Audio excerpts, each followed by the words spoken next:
ASMR Great Expectations by Charles Dickens, Chapter 29. Betimes in the morning I was up and out. It was too early yet to go to Miss Havisham's, so I loitered into the country on Miss Havisham's side of town, which was not Joe's side.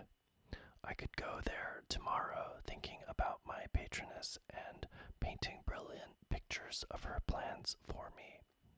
She had adopted Estella. She had as good as adopted me, and it could not fail to be her intention to bring us together. She reserved it for me to restore the desolate house amid the sunshine into the dark rooms, set the clocks a-going and the cold hearths a-blazing, tear down the cobwebs, destroy the vermin, in short, do all the shining deeds of the young knight of romance, and marry the princess. I had stopped to look at the house as I passed, and its seared red brick walls, blocked windows, and strong green ivy clasping even the stacks of chimneys with its twigs and tendons, as if with sinewy old arms, had made up a rich attractive mystery of which I was the hero. Estella was the inspiration of it, and the heart of it, of course. But though she had taken such strong possession of me, though my fancy and my hope were so set upon her, though her influence on my boyish life and character had been all-powerful, I did not, even that romantic morning, invest her with any attributes save those she possessed. I mention this in this place of a fixed purpose, because it is the clue by which I am to be followed into my poor labyrinth. According to my experience, the conventional notion of a lover cannot be always true. The unqualified truth is that when I loved Estella with the love of a man, I loved her simply because I found her irresistible. Once for all, I knew to my sorrow, often and often, if not always, that I loved her against reason, against promise, against peace, against hope, against happiness, against all discouragement that could be. Once for all, I loved her none the less because I knew it, and it had no more influence in restraining me than if I had devoutly believed her to be human perfection. I so shaped out my walk as to arrive at the gate at my old time. When I had rung at the bell with an unsteady hand, I turned my back upon the gate, while I tried to get my breath and keep the beating of my heart moderately quiet. I heard the side door open and steps come across the courtyard, but I pretended not to hear, even when the gate swung on its rusty hinges. Being at last touched on the shoulder, I started and turned. I started much more naturally then to find myself confronted by a man in a sober gray dress, the last man I should have expected to see in that place of porter at Miss Havisham's door. Orlick! Ah, young master, there's more changes than yours, but come in, come in. It's opposed to my orders to hold the gate open. I entered, and he swung it, and locked it, and took the key out. Yes, said he, facing round, after doggedly preceding me a few steps towards the house. Here I am. How did you come here? I come here, he retorted, on my legs. I had my box brought alongside me in a barrow. Are you here for good? I ain't here for harm, young master, I suppose. I was not so sure of that. I had leisure to entertain the retort in my mind, while he slowly lifted his heavy glance from the pavement up my legs and arms to my face. Then you have left the forge, I said. Do this look like a forge? Replied Orlick, sending his glance all round him with an air of inquiry. Now, do it look like it? I asked him how long he had left Gargery's forge. One day is so like another here, he replied, that I don't know without casting it up. However, I come here some time since you left. I could have told you that, Orlick. Ah, said he dryly, but then you've got to be a scholar. By this time we had come to the house, where I found his room to be one just within the side door, with a little window in it looking on the courtyard. In its small proportions, it was not unlike the kind of place usually assigned to a gate porter in Paris. Certain keys were hanging on the wall, to which he now added the gate key, and his patchwork-covered bed was in a little inner division or recess. The whole had a slovenly, confined, and sleepy look, like a cage for a human dormouse, while he, looming dark and heavy in the shadow of a corner by the window, looked like the human dormouse for whom it was fitted up, as indeed he was. I never saw this room before, I remarked, but there used to be no porter here. No, said he, not till it got about that there was no protection on the premises, and it come to be considered dangerous, with convicts and tag and rag and bobtail going up and down, and then I was recommended to the place as a man who could give another man as good as he brought, and I took it. It's easier than bellowings and hammering. That's loaded, that is. My eye had been caught by a gun with a brass-bound stock over the chimney-piece, and his eye had followed mine. Well, said I, not desirous of more conversation, shall go up to Miss Havisham? Burn me if I know, he retorted, first stretching himself and then shaking himself. My orders end here, young master.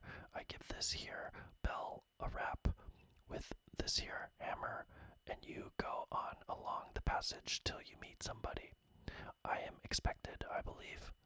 Burn me twice over, if I can say, said he. Upon that, I turned down the long passage which I had first trodden in my thick boots, and he made his bell sound.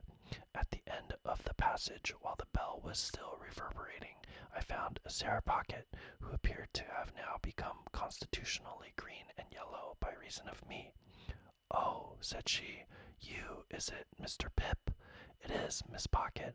I'm glad to tell you that Mr. Pocket and family are all well. Are they any wiser? Said Sarah, with a dismal shake of the head. They had better be wiser than well. Ah, Matthew, you know your way, sir. Tolerably, for I had gone up the staircase in the dark many a time. I ascended it now in lighter boots than of yore, and tapped in my old way at the door of Miss Havisham's room. Pip's rap, I heard her say immediately. Come in, Pip. She was in her chair near the old table, in the old dress, with her two hands crossed on her stick, her chin resting on them, and her eyes on the fire. Sitting near her, with the white shoe that had never been worn in her hand, and her head bent as she looked at it, was an elegant lady whom I had never seen. Come in, Pip, Miss Havisham continued to mutter, without looking round or up. Come in, Pip. How do you do, Pip? So you kiss my hand as if I were a queen, eh? Well, she looked up at me suddenly, only moving her eyes, and repeated in a grimly playful manner, Well, I heard, Miss Havisham, said I, rather at a loss, that you were so kind as to wish me to come and see you, and I came directly. Well, the lady, whom I had never seen before, lifted up her eyes and looked archly at me, and then I saw that the eyes were Estella's eyes. But she was so much changed, was so much more beautiful, so much more womanly, in all things winning admiration, had made such wonderful advance, that I seemed to have made none. I fancied, as I looked at her, that I slipped hopelessly back into the coarse and common boy again.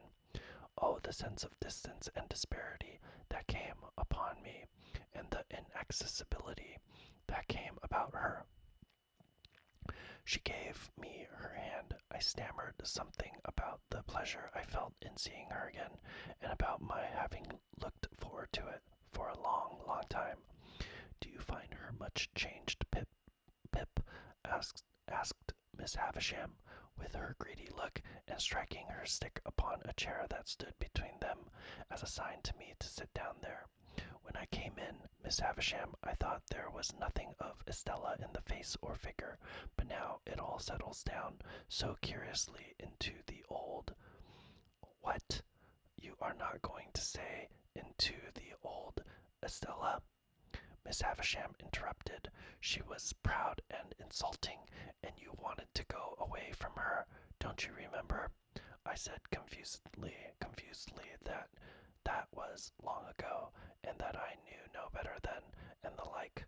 Estella smiled with perfect composure, and said she had no doubt of my having been quite right, and of having been very disagreeable, and of her having been very disagreeable. Is he changed? Miss Havisham asked her. Very much, said Estella, looking at me. Less coarse and common, said Miss Havisham, playing with Estella's hair. Estella laughed, and looked at the shoe in her hand, and laughed again, and looked at me, and put the shoe down. She treated me as a boy still, but she lured me on.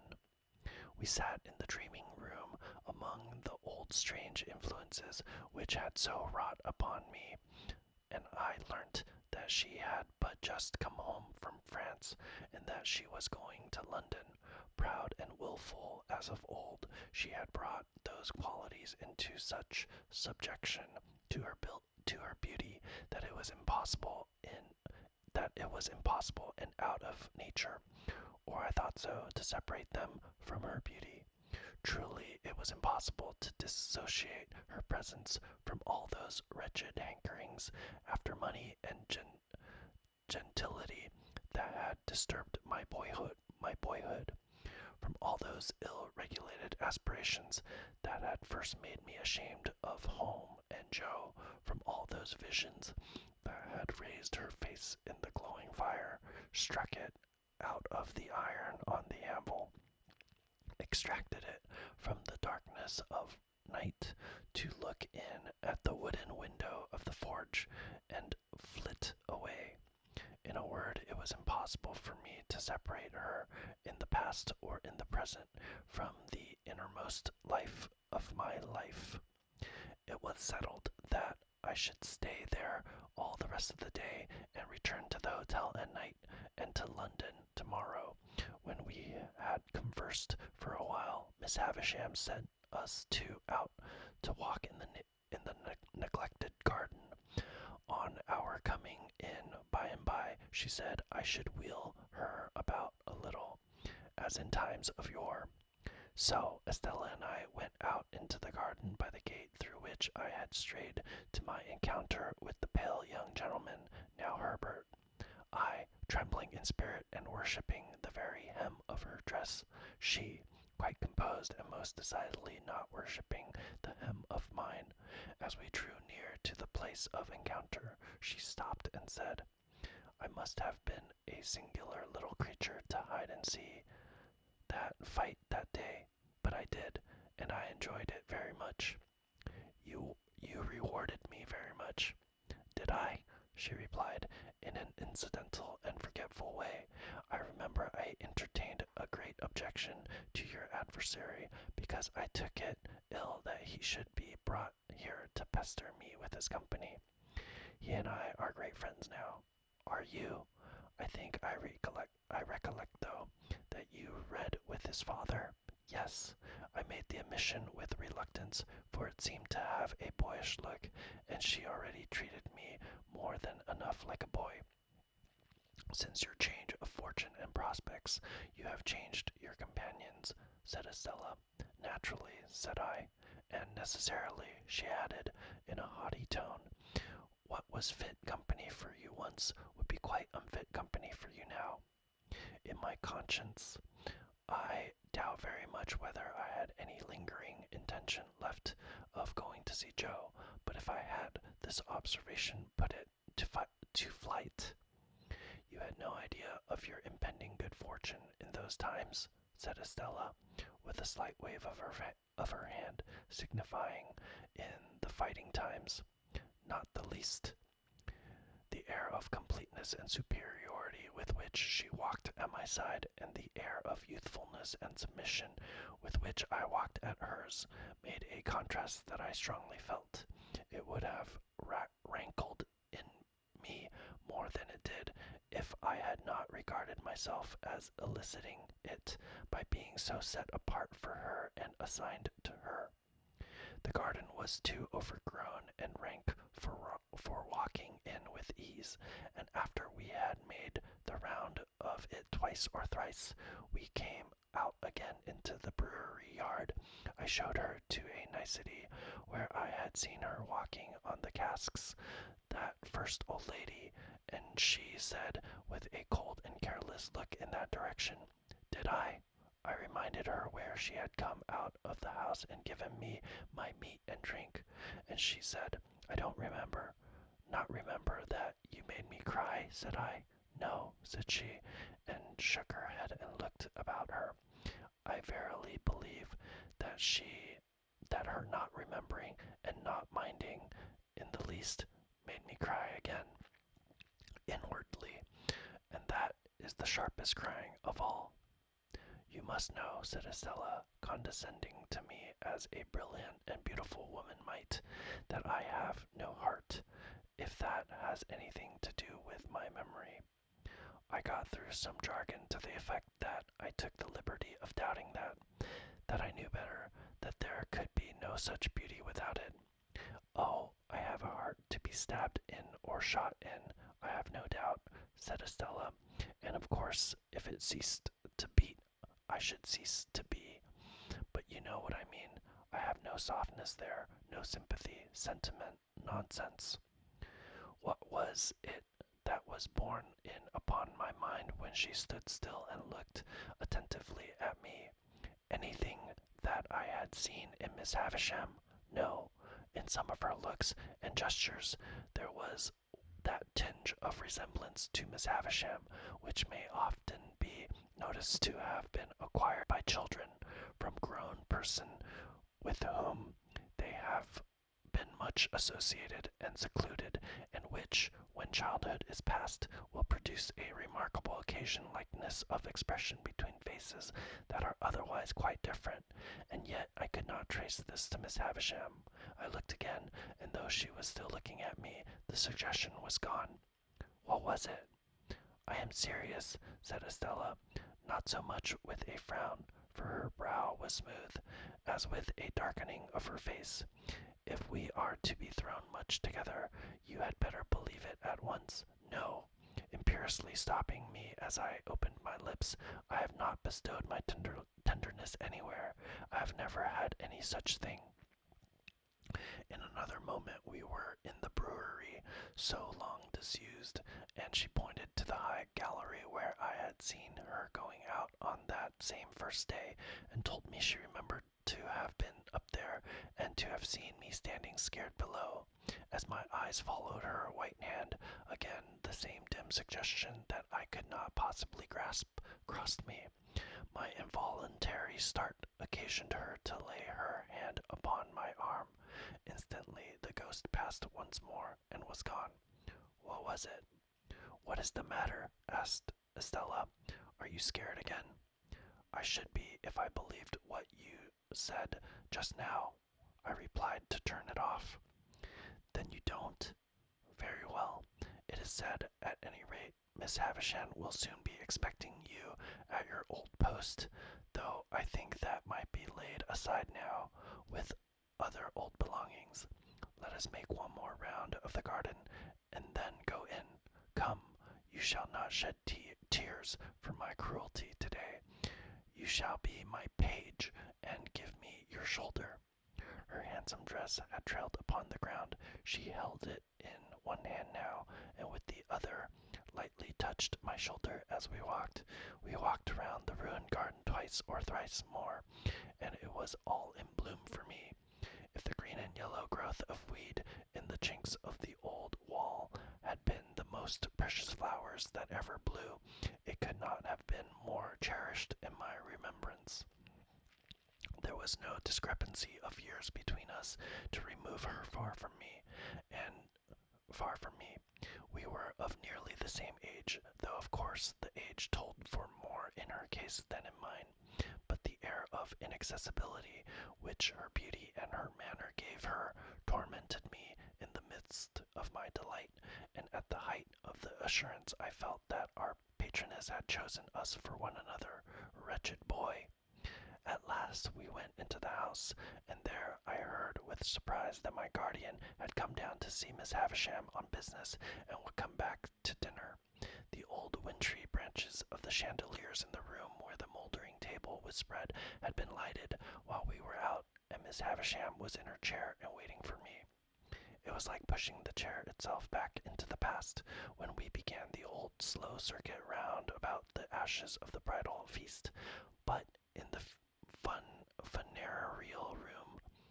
funereal room, with that figure of the grave fallen back in the chair fixing its eyes upon her, Estella looked more bright and beautiful than before, and I was under stronger enchantment. The time so melted away that our early dinner hour drew close at hand, and Estella left us to prepare herself. We had stopped near the center of the long table, and Miss Havisham, with one of her withered arms stretched out of the chair, rested that clenched hand upon the yellow cloth. As Estella looked back over her shoulder before going out at the door, Miss Havisham kissed that hand to her with a ravenous intensity that was of its kind quite dreadful. Then, Estella being gone, and we two left alone, she turned to me and said in a whisper, "Is she beautiful, graceful, well grown? Do you admire her? Everybody must who sees her, Miss Havisham." She drew an arm round my neck and drew my head close down to hers as she sat in the chair. "Love her, love her, love her. How does she use you?" Before I could answer, if I could have answered so difficult a question at all, she repeated, "Love her, love her, love her. If she favors you, love her. If she wounds you, love her. If she tears your heart to pieces, as it gets older and stronger, it will tear deeper. Love her, love her, love her." Never had I seen such passionate eagerness as was joined to her utterance of these words. I could feel the muscles of the thin arm round my neck swell with the vehemence that possessed her. Hear me, Pip. I adopted her to be loved. I bred her and educated her to be loved. I developed her into what she is, that she might be loved. Love her. She said the word often enough, and there could be no doubt that she meant to say it. But if the often repeated word had been hate instead of love, despair, revenge, dire death, it could not have sounded from her lips more like a curse. "I'll tell you," said she, in the same hurried, passionate whisper, "what real love is. It is blind devotion, unquestioning self-humiliation, utter submission, trust and belief against yourself and against the whole world, giving up your whole heart and soul to the smiter, as I did." When she came to that, and to a wild cry that followed that, I caught her round the waist, for she rose up in the chair, in her shroud of a dress, and struck at the air as if she would as soon have struck herself against the wall and fallen dead. All this passed in a few seconds. As I drew her down into her chair, I was conscious of a scent that I knew, and turning, saw my guardian in the room. He always carried, I have not yet mentioned it, I think, a pocket handkerchief of rich silk and of imposing proportions, which was of great value to him in his profession. I have seen him so terrify a client or a witness by ceremoniously unfolding this pocket handkerchief as if he were immediately going to blow his nose, and then pausing as if he knew he should not have time to do it before such client or witness committed himself, that in the self-committal has followed directly, quite as a matter of course. When I saw him in the room, he had this expressive was looking at us. On meeting my eye, he said plainly, by a momentary and silent pause in that attitude, "Indeed, singular," and then put the handkerchief to its right use with wonderful effect. Miss Havisham had seen him as soon as I, and was, like everybody else, afraid of him. She made a strong attempt to compose herself, and stammered that he was as punctual as ever. "As punctual as ever," he repeated, coming up to us. "How do you do, Pip? Shall I give you a ride, Miss Havisham? Once round. And so you are here, Pip." I told him when I had arrived, and how Miss Havisham had wished me to come and see Estella, to which he replied, "Ah, very fine young lady." Then he pushed Miss Havisham in her chair before him with one of his large hands, and put the other in his trousers pocket, as if the pocket were full of secrets. "Well, Pip, how often have you seen Miss Estella before?" said he, when he came to a stop. "How often?" "Ah, how many times? 10,000 times?" "Oh, certainly not so many. Twice." "Jaggers," interposed Miss Havisham, much to my relief, "leave my Pip alone, and go with him to your dinner." He complied, and we groped our way down the dark stairs together. While we were still on our way to those detached apartments across the paved yard at the back, he asked me how often I had seen Miss Havisham eat and drink, offering me a breadth of choice as usual between 100 times and once. I considered and said, "Never." "And never will, Pip," he retorted with a frowning smile. "She has never allowed herself to be seen doing either since she lived this present life of her. She wanders about in the night, and then lays hands on such food as she takes." "Pray, sir," said I, "may I ask you a question?" "You may," said he, "and may I decline to answer it?" "And I may decline to answer it. Put your question." "Estella's name, is it Havisham, or—" I had nothing to add. "Or what?" said he. "Is it Havisham?" "It is Havisham." This brought us to the dinner table, where she and Sarah Pocket awaited us. Miss Jaggers presided. Estella sat opposite to him. I faced my green and yellow friend. We dined very well, and were waited on by a maidservant whom I had never seen in all my comings and goings, but who, for anything I know, had been in that mysterious house the whole time. After dinner, a bottle of choice old port was placed before my guardian. He was evidently well acquainted with the vintage, and the two ladies left us. Anything to equal the determined reticence of Mr. Jaggers under that roof I never saw elsewhere, even in him. He kept his very looks to himself, and scarcely directed his eyes to Estella's face once during dinner. When she spoke to him, he listened, and in due course answered, but never looked at her, that I could see. On the other hand, she often looked at him with interest and curiosity, if not distrust, but his face never showed the least consciousness. Throughout dinner, he took a dry delight in making Sarah Pocket greener and yellower, by often referring in conversation with me to my expectations, but here again he showed no consciousness, and even made it appear that he extorted, and even did extort, though I don't know how, those references out of my innocent self. And when he and I were left alone together, he sat with an air upon him of general lying by in consequence of information he possessed that really was too much for me.